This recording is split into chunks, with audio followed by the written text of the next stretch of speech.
Guys, welcome back to my channel. আজ 25শে বৈশাখ, কবিগুরু রবীন্দ্রনাথ ঠাকুরের জন্মদিন।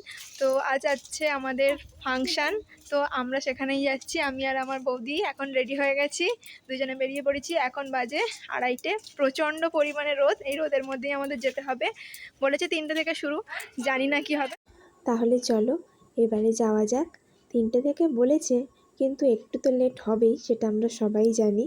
যে আমরা অটো করে যাচ্ছি, আর এই যে হারটা দেখছো, এটা আমার বরের হাতে তৈরি, নিজে হাতে বানিয়েছে। সমস্ত কিছু কিনে কিরম হয়েছে অবশ্যই জানাবে। আর হ্যাঁ, এটাও জানাবে যে আমাদের কীরকম লাগছিল দেখতে। এবার তোমরা দেখো, কিচ্ছু কিন্তু একটুও রেডি হয়নি, না কবিগুরুকে সাজানো হয়েছে না কিছু হয়েছে। আর হলটা একবার দেখো, কেউ নেই, আমরাই প্রথম। টাইমেরও আগে চলে এসেছি, স্যারেরাও এখনও আসেনি। আর হ্যাঁ, একটা কথা বলে রাখি, আমাদের সঙ্গীত বিদ্যালয়ের নাম হচ্ছে মালঞ্চ সঙ্গীত বিদ্যালয়। আর এটা ছিল কবির 163তম জন্মবার্ষিকী। এরপর একে একে সকলেই আসতে শুরু করে দিয়েছিল। আমাদের অনুষ্ঠানটা খুব একটা বড় অনুষ্ঠান নয়, তাই অল্প ছোটোখাটো একটু কিছু ডেকোরেশন করতে হয়, আর সচরাচর সেটা আমরাই করে থাকি। আমি একজনকে এই ভিডিওটা করতে দিয়েছিলাম, সে ভিডিও তো করেছে কিন্তু এত হাতটা নাড়িয়েছে।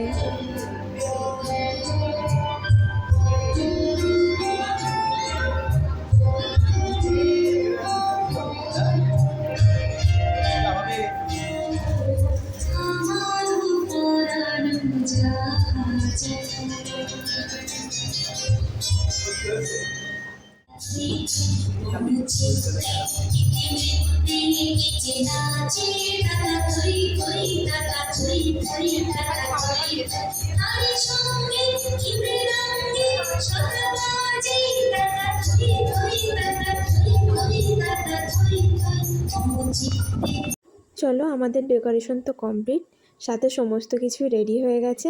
এবারে আমাদের অনুষ্ঠান কিন্তু একেবারে শুরুর মুখে।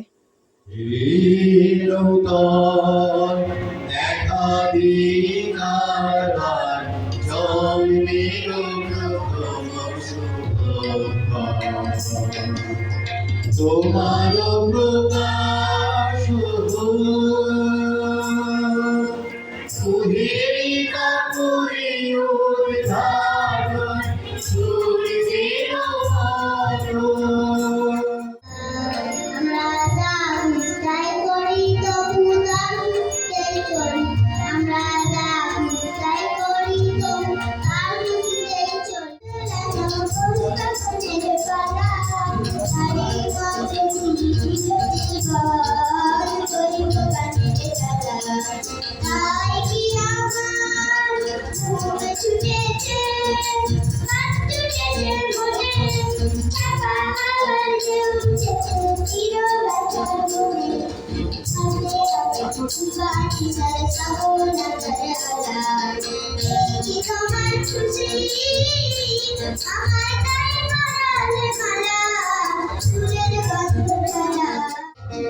স্যার এবং ম্যাডামকে স্যারের মালঞ্চ সঙ্গীত বিদ্যালয় এবং নিজেদের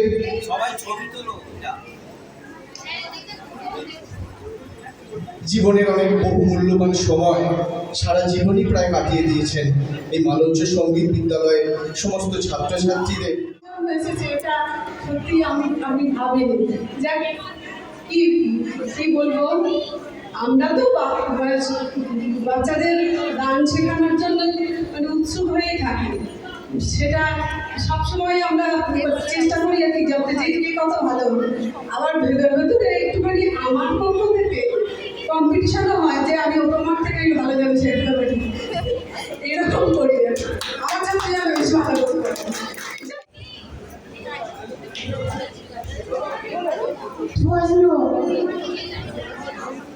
রবীন্দ্রনাথ ঠাকুরের লেখা। মাগো আমার ফুটি দিতে বল, সকাল থেকে পড়েছি মেলা, এখন আমি তোমার ঘরে বসে পড়বো শুধু পড়া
জীবনে